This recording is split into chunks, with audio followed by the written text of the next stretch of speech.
கிறிஸ்துவுக்குள் பிரியமானவர்களே, ஆண்டவராகிய இயேசு கிறிஸ்துவின் நாமத்தினால் ரேமா ஊழியங்களின் மூலமாக உங்களை சந்திப்பதில் நான் மிகுந்த மகிழ்ச்சி அடைகிறேன். 2024ஆம் ஆண்டு ஜான்வரி தொடங்கினது போல இருந்தது.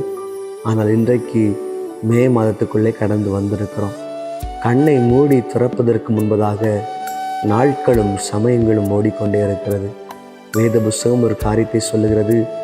நாட்கள் கொடியதாக இருப்பதினால் நேரத்தை பிரயோஜனப்படுத்தி கொள்ளுங்கள். கர்த்தர் நம்மை அறிந்திருக்கிறார், நம்மை ஆசீர்வதிக்கிற தேவனாக இருக்கிறார். மே மாதத்திற்காக கர்த்தருடைய சமூகத்தில் நான் உட்கார்ந்திருந்த பொழுது, வேதத்தை வாசித்து கொண்டிருக்கும் பொழுது கர்த்தர் எனக்கு ஒரு வசனத்தை காண்பித்து கொடுத்தார். அந்த வசனத்தை உங்கள் மத்தியில் நான் எடுத்து வைக்க வேண்டும் என்று விரும்புகிறேன். வேத புஸ்தகத்தில் வாசிக்கும் பொழுது நியாயாதிபதிகள் 1ஆம் அதிகாரம் 15ஆம் வசனத்தின் கடைசி பகுதியை வாசிக்கும் பொழுது விதமாக எழுதப்பட்டிருக்கிறது. மேல்புறத்திலும் கீழ்ப்புறத்திலும் அவளுக்கு நீர்ப்பாய்ச்சலான நிலங்களை கொடுத்தான். நிறைய நேரம் நீங்கள் நினைத்திருக்கலாம், என்னுடைய வாழ்க்கை வறண்டு போயிருக்கிறது, வேலை பார்க்கிற இடத்துல வறட்சி காணப்படுகிறது, என்னுடைய பிள்ளைகளுக்காக நான் போராடி கொண்டிருக்கிறேன், என்னுடைய குடும்பத்திற்காக போராடி கொண்டிருக்கிறேன், வனாந்திரம் என்கிற ஒரு அனுபவத்தில் நான் காணப்படுகிறேன். ஆண்டவருடைய வார்த்தை மிக அழகாக சொல்லப்பட்டிருக்கிறது. நீர்ப்பாய்ச்சலான நிலங்களை கர்த்தர் கொடுக்கிற தேவனாக இருக்கிறார். வறண்டு போனவங்களுடைய வாழ்க்கையில் கர்த்தர் ஆசீர்வாதத்தை கொடுக்கிற தேவனாக இருக்கிறார். இந்த வசனத்தை வாசிக்கும் பொழுது, காலேபுக்கு ஒரு மகள் இருக்கிறாள். அவருடைய பேர் அக்ஷாள். தன்னுடைய மகளுக்கு திருமணம் முடிந்த பிறகு தன்னுடைய மாமியார் வீட்டிற்கு அவள் கடந்து செல்லுகிறாள். செல்லும் பொழுது அவருடைய தகப்பனாரை பார்த்து கேட்கிறாள், வறண்டு போன நிலத்தை கொடுத்திருக்கிறீங்களே, எனக்கு கொஞ்சம் நல்ல நிலத்தை கொடுக்க மாட்டீங்களா என்று கேட்கிறாள். கேட்கும் பொழுது தகப்பனார் சொல்லுகிறார், மேல்புறத்திலும் கீழ்ப்புறத்திலும் இருக்கிற நிலங்கள் நீர்ப்பாய்ச்சலான நிலங்கள், அந்த நிலங்களை நீ எடுத்துக்கொள் என்று சொல்லுகிறார். அருமையான தெய்வ பிள்ளைகளே, இதே போலதான் நம்முடைய ஆண்டவரும், நாம் ஆராதிக்கிற ஆவியானவரும் நாம் கேட்பதற்கு அதிகமாய் கொடுக்கிற தேவனாக இருக்கிறார். இந்த மாதத்தில் நீங்கள் நினைத்திருக்கலாம், என்னுடைய வாழ்க்கையில் இது நடக்குமா, என்னுடைய வாழ்க்கையில் நான் இதை யோசித்து வைத்திருக்கிறேனே, இந்த காரியத்தை என்னால் செய்ய முடியுமா, என்னுடைய பிள்ளைகளுடைய வாழ்க்கையில் இதை செய்ய வேண்டும் என்று எண்ணுகிறேன், இதை செய்ய முடியுமா, வறண்டு போய் இருக்கிற என்னுடைய வாழ்க்கையில் ஒரு மாற்றம் உண்டாகுமா? எனக்கு அருமையானவர்களே, ஆண்டவர் உங்களுக்கு நீர்ப்பாய்ச்சலான நிலத்தை அவர் அருள பண்ணுகிற தேவனாக இருக்கிறார். மிக சீக்கிரமாக 2 காரியங்களை உங்கள் மத்தியில் நான் எடுத்து வைக்க வேண்டும் என்று விரும்புகிறேன். அதே அதிகாரத்தின் 1ஆம் அதிகாரம் 14ஆம் வசனத்தை வாசிக்கும் பொழுது அதில் எழுதப்பட்டிருக்கிறது, கழுதையின் மேலிருந்து இறங்கினாள் என்று எழுதப்பட்டிருக்கிறேன். நிறைய நேரம் ஆண்டவரை பார்த்து நம்ம கேட்கிற, ஆண்டவரே நான் உங்களை ஆராதிக்கிறேன், ஆண்டவரே நான் எல்லா ஞாயிற்றுக்கிழமையும் என்னுடைய சபைக்கு நான் கடந்து வருகிறேன், நேரம் கிடைக்கும் போதெல்லாம் நான் ஜெபம் செய்கிறேன், ஆனால் என்னுடைய வாழ்க்கை வறண்டு போயிருக்கிறது, என்னுடைய வாழ்க்கை பாலைவனத்தை போல இருக்கிறது. நீங்கள் சொல்லி கொண்டு இருக்கலாம். முதலாவது ஒரு அனுபவம் என்ன தெரியுமா? அக்ஷாள் தன்னுடைய வாழ்க்கையில் செய்த ஒரு காரியம், அவள் இறங்கி வந்தாள். நிறைய பேருக்கு இந்த நாட்களில் பெருமையோடு உட்கார்ந்துருப்பாங்க.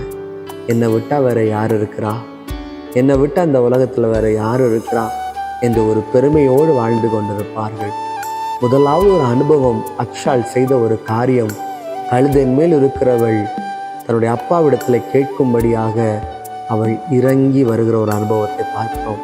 சகேயு காட்டத்தி மரத்திலிருந்து இறங்கி வருகிறான். இயேசுவை அறிந்து கொண்டான், இயேசுவை தெரிந்து கொண்டான்.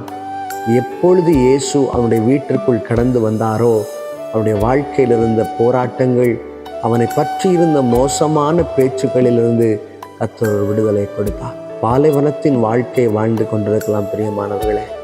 எங்கே திரும்பி பார்த்தாலும் பாலைவனங்கள், எங்கே திரும்பி பார்த்தாலும் கண்ணீர். என்னுடைய வாழ்க்கையில் இது மாறாதா?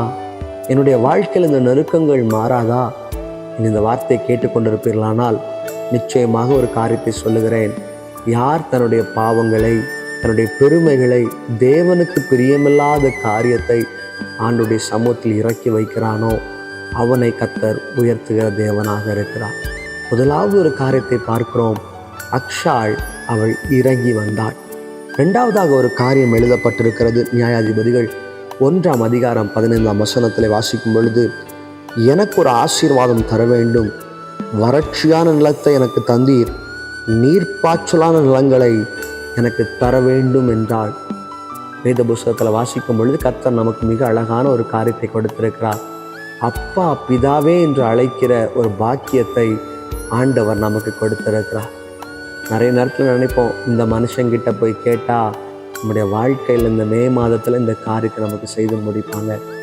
இந்த மே மாதத்தில் நீங்கள் நினைத்து வைத்திருக்கிற காரியங்களை இந்த மனிதனிடத்தில் போய் கேட்டால் அவர்கள் செய்து எனக்கு தருவார்கள் என்று நீங்கள் எண்ணிக்கொண்டு இருக்கலாம். எந்த மனிதனும் இந்த உலகத்தில் உங்களுக்காக எந்த காரியத்தையும் செய்ய முடியாது. ஆனால் ஆவியானவர் எப்படிப்பட்டவர் தெரியுமா? அவரை அப்பா பிதாவே என்று கூப்பிடும் பொழுது என்னுடைய வாழ்க்கை வறண்டு இருக்கிறது, என்னுடைய வாழ்க்கை நொறுக்கப்பட்டு இருக்கிறது, என்னுடைய வாழ்க்கை கண்ணீரில் இருக்கிறது என்று சொல்லுவோமே, ஆனால் நிச்சயமாக தேவன் உங்கள் வறண்டு போன வாழ்க்கையில் ஒரு நீர்ப்பாய்ச்சலான வாழ்க்கையை கொடுக்க வல்லவராக இருக்கிறார். ஆகார் கண்ணீரோடு கர்த்தருடைய சமூகத்தில் வனாந்திரத்தில் அலைந்து திரிகிறார்.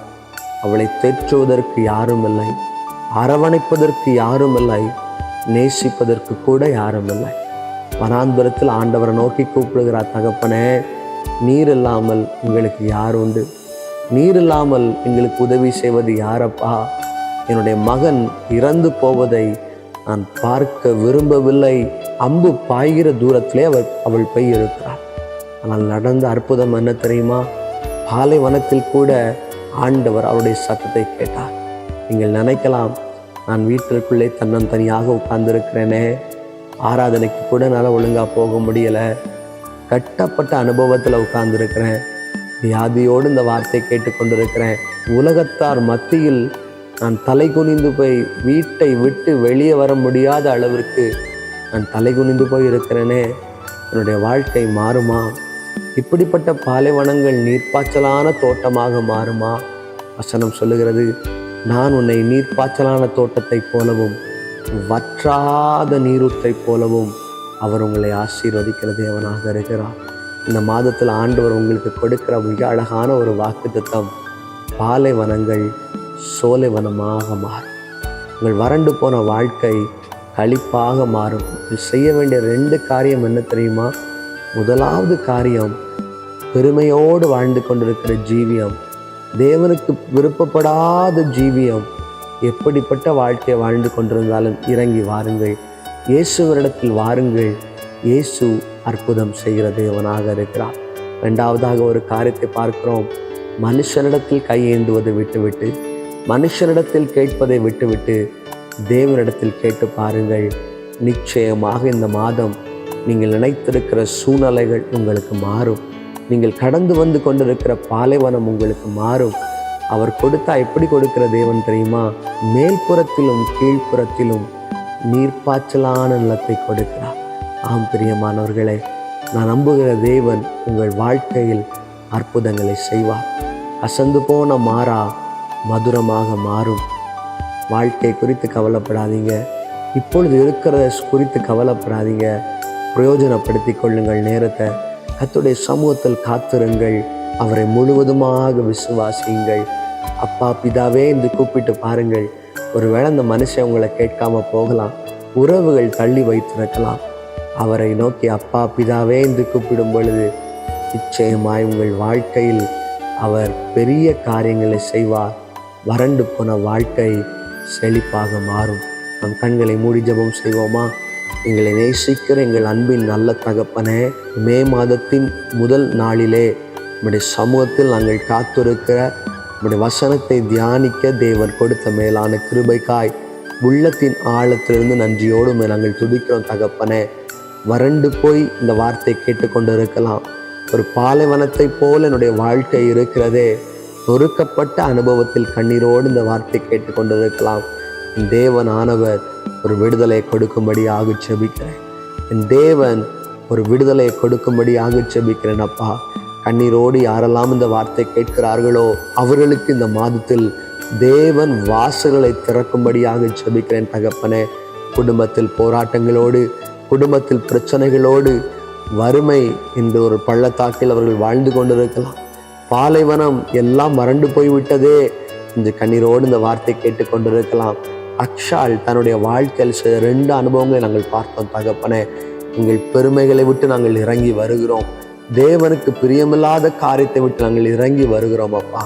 ஆண்டவரே, இந்த வார்த்தை கேட்கிற பிள்ளைகளை கர்த்தர் ஆசீர்வதிங்க தகப்பனே. குடும்பங்களை கர்த்தர் ஆசீர்வதிங்க.